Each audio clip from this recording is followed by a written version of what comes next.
Hello students, आज आम विज्ञान पाठ जो रही से जो परिपाक तंत्र से संपर्क में आज मुझे कहि तुम परिपाक तंत्र कौटी थाए और तार विभिन्न अंग संपर्क में आम जाना। मो पछाड़े गोटे चित्र अच्छी देख ये कौन अच्छी ना ये हूँ परिपाक तंत्र चित्र। ये तार विभिन्न अंग गुड़िक रही अंग गुड़िक कौन ना आरंभ होती ना आरंभ हो मुखर आरंभ होती से लंबी के मलद्वार पर्यटन आम शरीर में सेमती मुखर मलद्वार पर्यटन ताहा रही।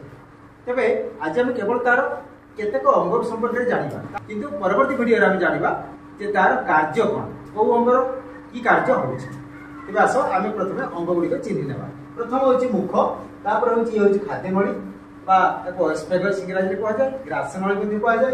तापर आसला यहाँ कौन यहाँ जो देखुचे ये हूँ पाकस्थली और ये हूँ लिभर यकृत ओडिया जो छोटिया अंश देखुचे ये हूँ पित्तकोश गल ब्लाडर।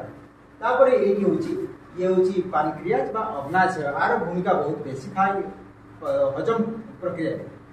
तापर ये आसला क्षुद्रांत्र जो बैगणी रंगर देखुच चित्र में अच्छी सी हूँ क्षुद्रांत्र।